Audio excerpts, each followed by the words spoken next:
누가복음 19장 28절에서 44절까지 저 한 절 여러분 한 절 교독하시겠습니다. 예수께서 이 말씀을 하시고 예루살렘을 향하여 앞서서 가시더라.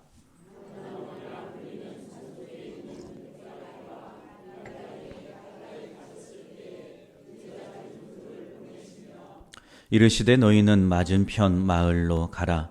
그리로 들어가면 아직 아무도 타보지 않은 나귀 새끼가 매여 있는 것을 보리니 불어 끌고 오라.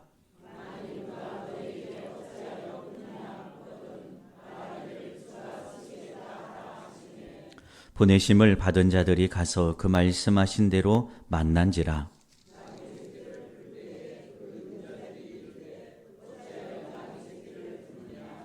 대답하되 주께서 쓰시겠다 하고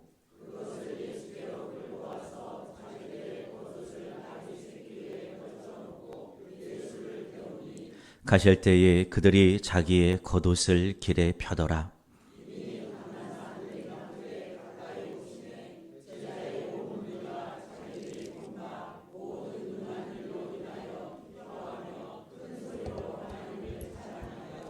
이르되 찬송하리로다. 주의 이름으로 오시는 왕이여, 하늘에는 평화요 가장 높은 곳에는 영광이로다 하니.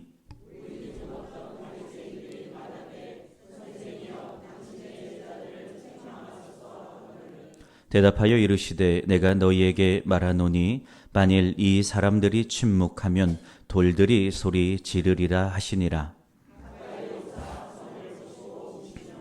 이르시되 너도 오늘 평화에 관한 일을 알았더라면 좋을 뻔하였거니와 지금 내 눈에 숨겨졌도다.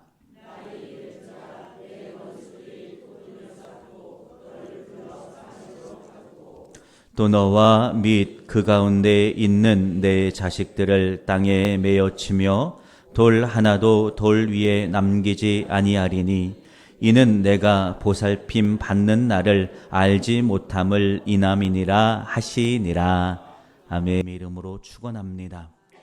십자가에서 주님께서 보여주셨던 그 보혈의 뜨거운 사랑이 오늘도 성령을 통해 우리 마음에 부어지고 있음을 믿기를 축원합니다.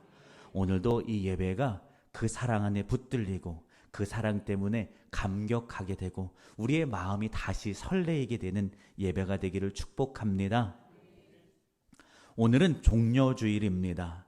우리 할렐루야 찬양대가 하나님께 멋지게 찬양해 두셨던 것처럼 종려나무 가지를 흔들며 주님의 예루살렘 입성하는 그 주님을 호산나 찬양하며 외친 것에서 유래되어 종려주일이라고 일컫습니다.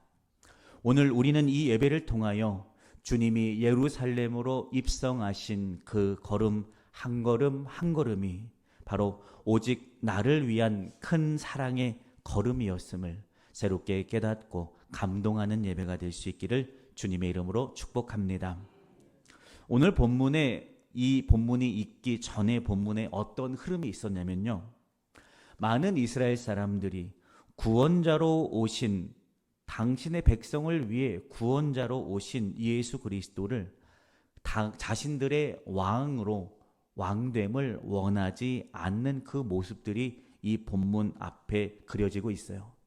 그럼에도 불구하고 주님은 묵묵히 그 세대, 즉 왕됨을 주님의 왕됨을 원하지 않는 모습의 그 세대를 뒤로 하고 묵묵히 하나님의 방법에 순종하여 십자가로 한 걸음 한 걸음 걸어가십니다. 아니 내가 너희들을 위하여 왔고 내가 너희들을 위하여 십자가 지러 왔는데 나를 받아들이지 않는다고? 인정하지 않는다고? 이런 마음이 아니라 그들을 보면서 묵묵히 십자가를 바라보며 당신의 길로 하나님의 역사가 이 땅에 부어지는 그 길로 걸어가신 것을 믿기를 주님의 이름으로 축원합니다. 오늘 예수님은 우리를 위하여 평화의 왕으로 오셨습니다. 그분은 이 땅의 왕들과는 전혀 다른 모습으로 오셨습니다. 힘으로써 권위로써 너희 내 발 앞에 꿇어 엎드려라고 하는 굴복시키는 왕이 아니라 섬겨주고 사랑해주고 대신 죽어주는 희생의 왕으로 오셨습니다.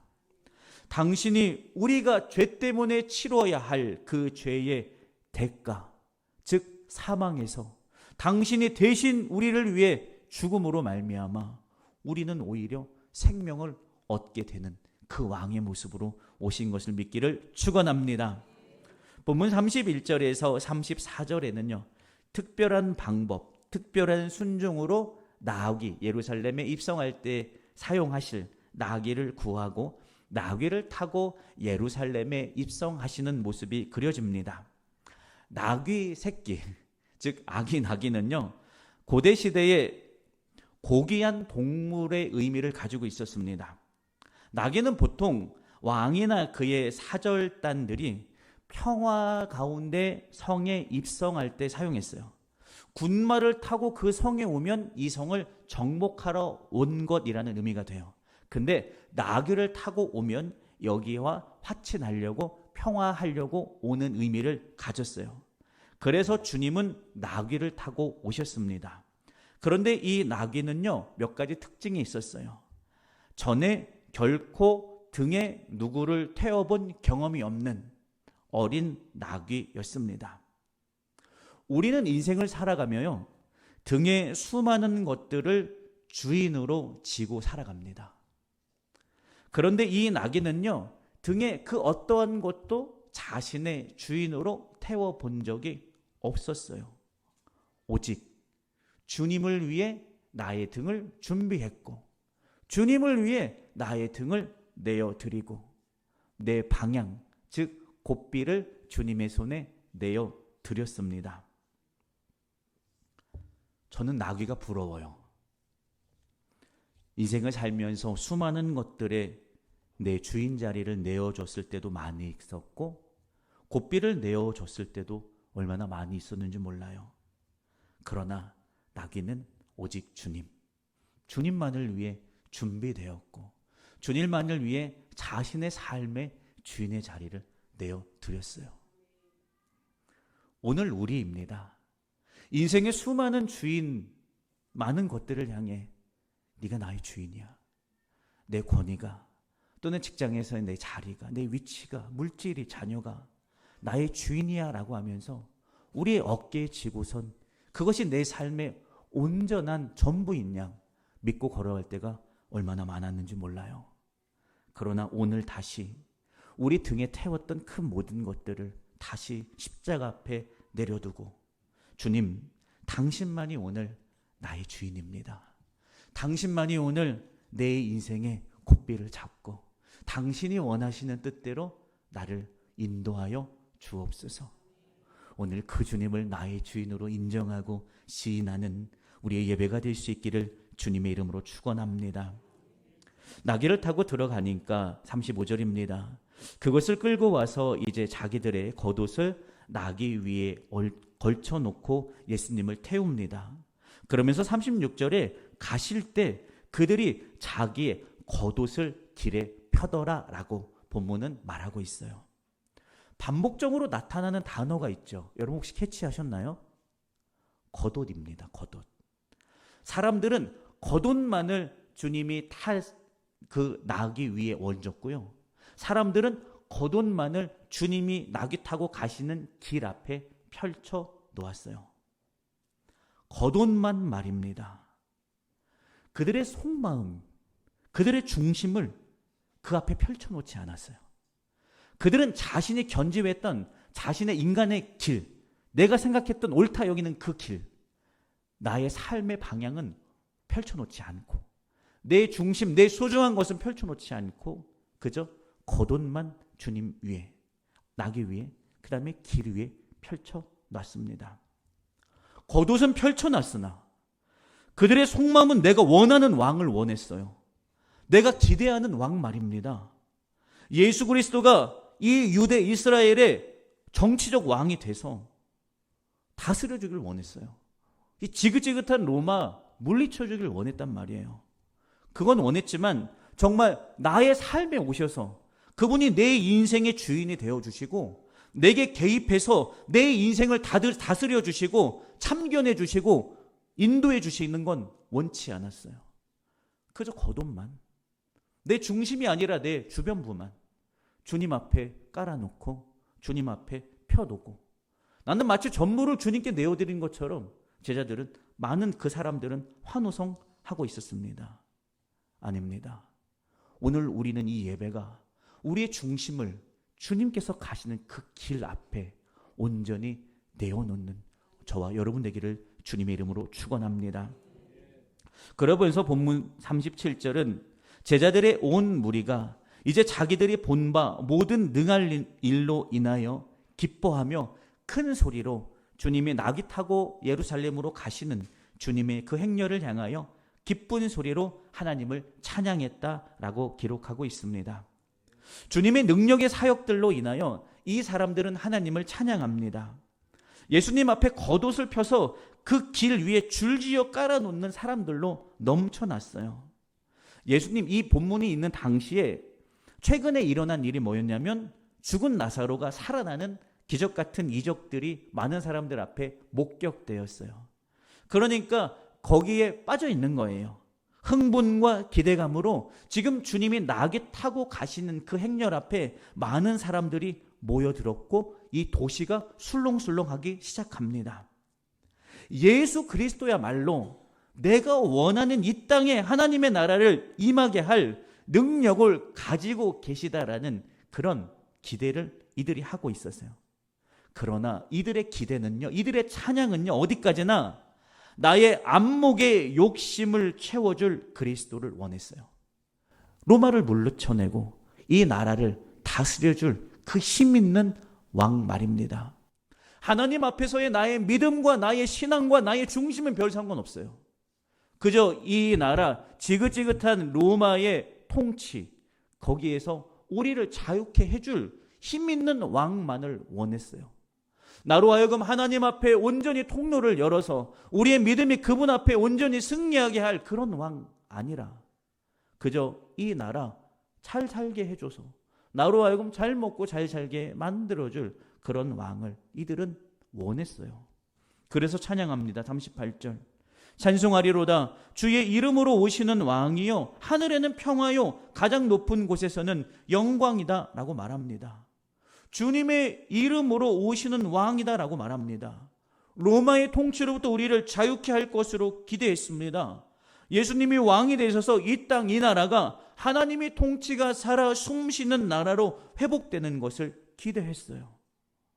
이들의 환호성은요, 주님을 향한 이해에 의한 환호성이 아니에요. 주님을 오해한 오해에 의한 환호성입니다. 주님은 이들의 기대와 달랐습니다. 이들의 기대처럼 마치 주님은 군마를 타고 오셨어야 합니다. 아닙니다. 주님은 평화의 왕으로 한 번도 등에 누군가를 태워보지 않은 그저 나귀 새끼를 타고 여기에 예루살렘으로 입성하셨습니다. 짐을 실는 동물을 타심으로 당신도 많은 사람들의 죄의 짐을 지기 위하여 오신 것을 사람들은 이해하지 못했고 받아들이지 못했어요.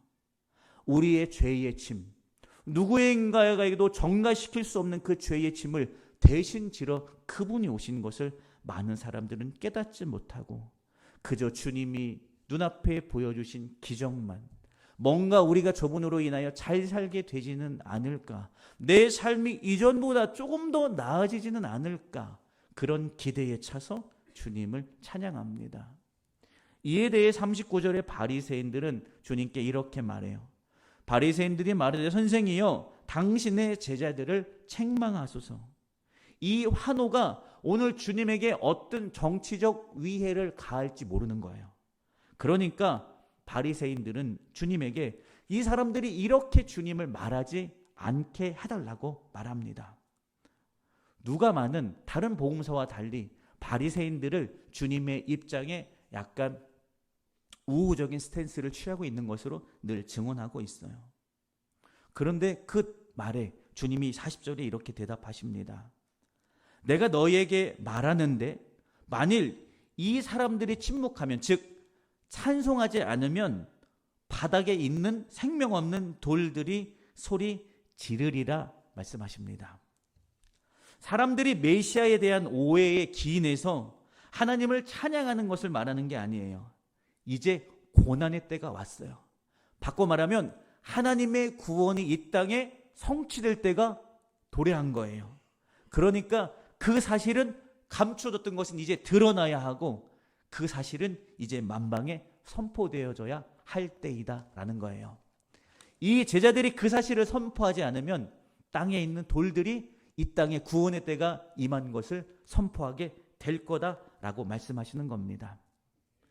예수님은 이 많은 사람들이 오늘 기대하고 종려나무가지를 흔들고 찬송한 그 세상적인 왕은 되어주지 않으셨지만 그들이 기대하고 상상했던 것보다 훨씬 더 큰 능력과 권세로 온전한 그들의 삶과 그들의 영원한 왕이 되어주신 것을 믿기를 주님의 이름으로 축원합니다. 누가는 이들의 시끄러운 환호 소리, 그 다음에 종려나무가지를 흔드는 많은 동적인 움직임을 기록하고 주님에게로 포커스를 자연스럽게 옮깁니다. 41절입니다. 가까이 오사 성을 보시고 우신다라고 기록하고 있어요. 주님이 많은 사람들이 종려나무가지를 흔들며 호산나 외치는 그 많은 인파의 동적이고 시끄러운 그 소리를 뒤로하고 성 가까이 가서 먼발치에서 서면서 그 성을 보시며 우시는 주님의 모습을 누가는 말하고 있어요. 주님은 평화의 왕으로 오셨어요. 평화의 왕이 지금 예루살렘, 히브리어로 예루살라임이라고 말합니다. 평화의 마을이에요. 즉 예루살렘의 뜻은 평화의 마을이에요. 이 땅에 평화를 주러 오신 평화의 왕이 평화의 마을 예루살렘으로 들어가면서 우세요. 아니, 평화의 왕이 평화의 마을로 들어가면서 기뻐하셔야 하는 게 맞잖아요. 그런데 이 땅에 평화를 주러 오신 평화의 왕이 평화의 마을로 들어가면서 우세요. 왜냐하면 평화의 마을이 평화를 주러 오시는 예수님을 받아들이려고 하지 않기 때문에 그래요. 저들은 지금 주님을 향하여 종려나무가지를 흔들면서 길에 겉옷을 펴면서 찬송하고 있지만 자신의 입맛에 맞는 왕으로 착각하고 환호하고 있는 거예요. 성은 원문에서 도시 곧 예루살렘을 말하고 있어요. 주님은 지금 우십니다. 내가 평화를 주러 왔는데 평화의 도성에 이 사람들은 평화를 주러 온 나를 받아들이지 않는 거예요. 그래서 우세요. 그분이 인정받지 못하셔서 우시는 게 아니라 평안의 왕을 받아들이지 않은 이 평화의 마을이 그들이 주님을 받아들이지 않았기 때문에 당할 슬픈 운명으로 인하여 주님은 지금 우세요. 지금 성 사람들은요, 절기로 인한 축제와 흥분에 휩싸여 있어요. 기쁜 거죠. 이 주님이 뭔가 이 땅에 새 일을 행하실 것 같은 거죠. 그러나 주님은 울고 계세요. 이들이 나를 받아들이지 않고 있는 것을 주님은 아시기 때문에, 이들이 주님을 받아들이지 않았기 때문에 그들이 당할 놀라운 고난 앞에 아파서 주님은 울고 계십니다. 주님은 지금 당신 앞에 십자가의 고난이 턱 밑에까지 쫓아왔어요. 그러나 당신 스스로를 위해 울지 않습니다. 그 성과 그 백성을 위해서 우십니다. 저들이 지금 환호하고 찬양하고 있지만, 찬송하고 있지만 저들은 지금 평화로 향하고 있지 않기 때문에 우세요. 저들은 지금 종려나무가지를 흔들며 찬양하고 있지만 저들의 인생의 평화의 길은 그들의 인생의 관심사가 아니기 때문에 울고 계십니다. 오늘 우리의 믿음의 삶은 어떻습니까? 주님을 기쁨으로 찬양하나 그분이 우리의 인생의 주인 되어 내 삶을 관여하고 내 삶에 간섭하는 것은 별로 원하지 않진 않습니까? 오늘 말씀 앞에 아멘 하나 그 말씀 앞에 나의 온 삶을 던져서 투신하기는 원하지 않을 때가 얼마나 많은지 몰라요. 여러분, 그 주님 앞에 그 우리를 위해 우시는 그 주님의 눈물을 우리는 볼 수 있기를, 그리고 그 주님이 원하시는 길로 걸어갈 수 있기를 주님의 이름으로 축원합니다. 그러면서 42절에 이렇게 말씀하십니다. 너도 오늘 평화에 관한 일을 알았더라면 좋을 뻔하였거니와 지금 내 눈에 숨겨졌도다. 예루살렘을 향한 약간 의인 화법을 쓰고 계십니다. 너도 오늘 평화에 관한 일을 알았으면 참 좋았겠는데 지금 너의 눈에 이 일이 너무나 숨겨졌다라고 말씀하고 계십니다. 평화에 관한 일을 쉽게 이해하려면 어떻게 보면 되냐면 새 번역에 평화에 이르는 길입니다. 그러니까 평화로 가는 길에 이 길을 이스라엘 모든 사람이 알았으면 좋았을 텐데 지금 이스라엘 사람들이 또 우리가 평화로 가는 이르는 길에 관심 없고 숨겨졌다라고 말씀하시는 겁니다. 그러면 오늘 성서가 말하는 평화가 뭔가? 내가 그저 내 삶에 무탈하고 아무 연고 없어서 걱정 없고 근심 없는 그 상태가 평화라고 말하지 않아요. 평화는 에이레넨이라고 말하는데요. 평화가 무슨 뜻이냐면 함께 묶이는 것, 결합되고 연합되는 것을 평화라고 말해요. 한 영혼이 내 삶을 하나님과 묶이는 것, 그분과 연합하는 것, 그리고 내가 하나님과 묶여지고 다시 하나님과 묶여지고 내 믿음의 사람들과 세상과 다시 엮여지는 것, 히브리어는 샬롬, 이게 평화예요.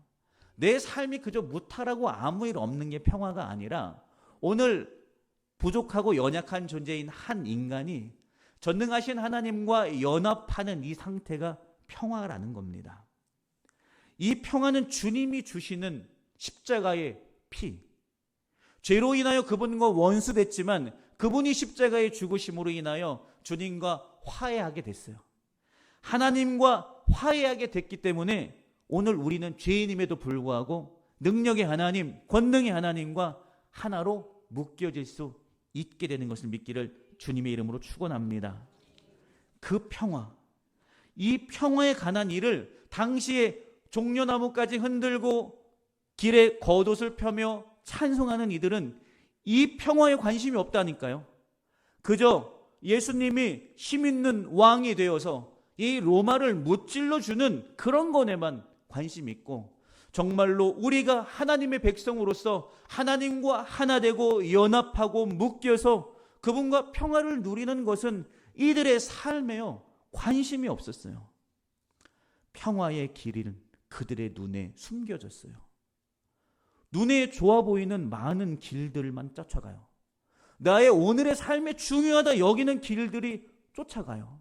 그러다 보니까 평화에 이르는 길, 내가 하나님과 어떻게 되면 연합하고 하나 되어서 그분의 은총과 그 은혜를 누릴 건가가 내가 오늘 생각하는 좋아 보이는 길, 내 인생에서 중요해 보이는 길들에 덮이는 거예요. 그래서 하나님과 하나 되는 길은 이미 내 삶의 우선순위 저 밑에 있어서 보이지도 않게 되는 겁니다. 그래서 주님이 그들에게 말합니다. 43절입니다. 날이 이를지라 너희들의 원수들이 토둔을 쌓고 너를 둘러 사면에 가두게 될 거다. 또 44절입니다. 너와 그 가운데 있는 내 자식들을 땅에 메어치며 돌 하나도 돌 위에 남기지 아니하리니 이는 내가 보살핌 받은 나를 알지 못함을 인함이라 말씀하십니다. 예루살렘 성 주변에는요 깊게 파여진 도랑이 있었습니다. 이 도랑은 성 주변을 완전히 한 바퀴 둘러싸고 있었어요.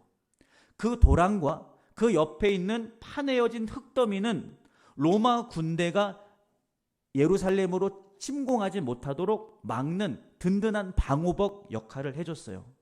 그런데 이것을 로마는 이용합니다. 어떤 일이 이스라엘에게 벌어지냐면요.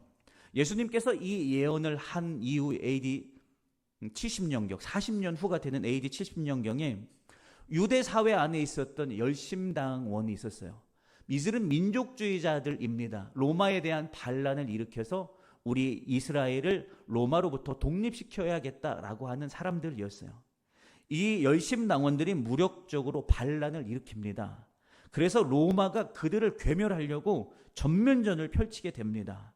그래서 티투스 장군이 이끄는 로마 군대가 와서 그 예루살렘을 포위해요.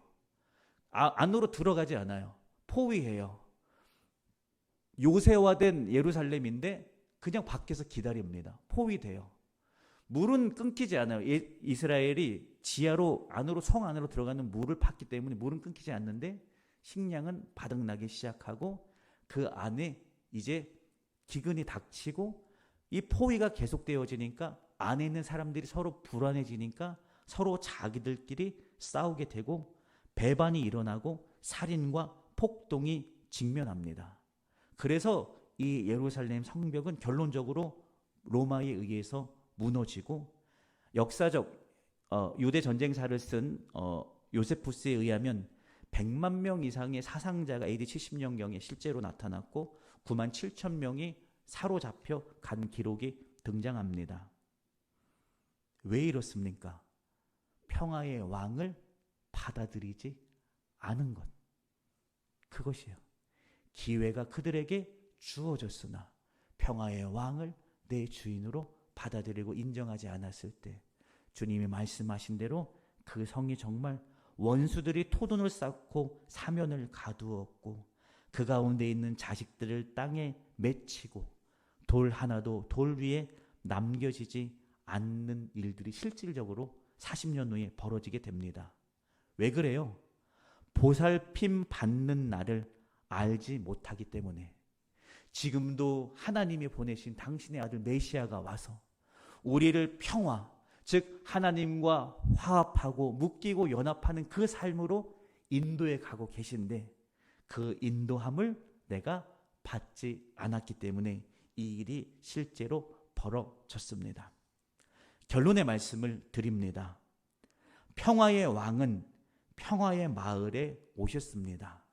왜냐하면 그들이 정말로 평화하게, 즉 하나님하고 묶여지고 연합하여 그들이 정말 삶의 온전한 평화를 누리게 하시려고 주님이 오셨어요. 그런데 아이러니컬하게도 이스라엘은 지금 심판받았어요. 그 이유가 뭐예요? 메시아의 날, 자신들의 구원의 날을 받아들이고 인정하고 시인하면 될 것을 그날을 거절했기 때문에 그래요.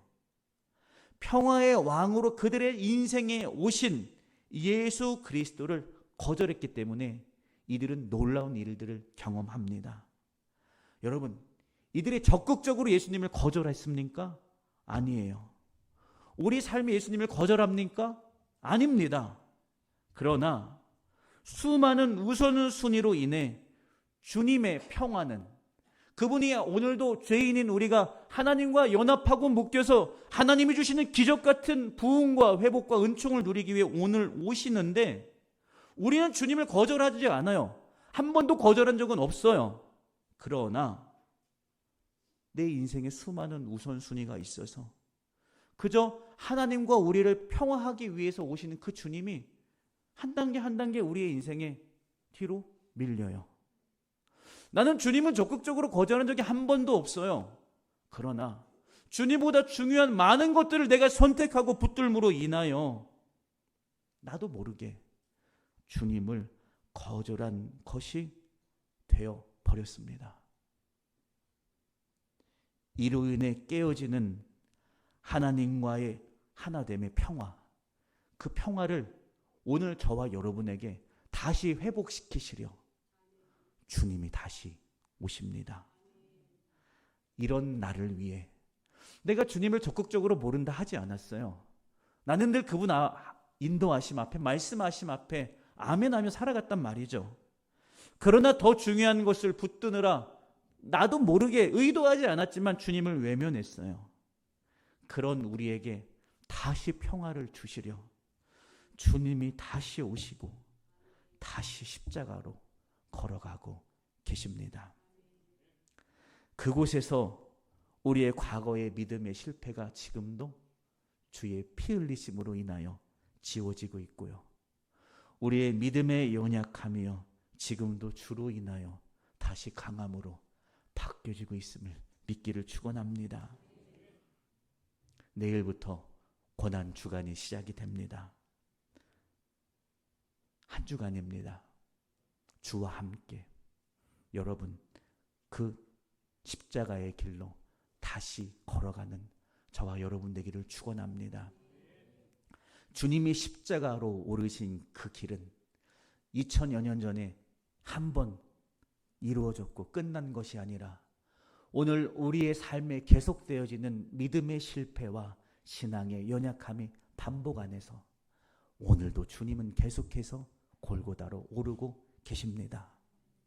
그래서 오늘도 우리는 여전히 죄의 관습 안에 붙들려 있지만 우리가 여전히 하나님의 사람으로 그 자녀로 담대하게 나아갈 수 있는 것은 그 주님이 오늘도 십자가에 달리셨고 그곳에서 주님의 보혈은 멈추지 않고 우리의 식어진 가슴에 뿌려지고 있기 때문에 그렇습니다.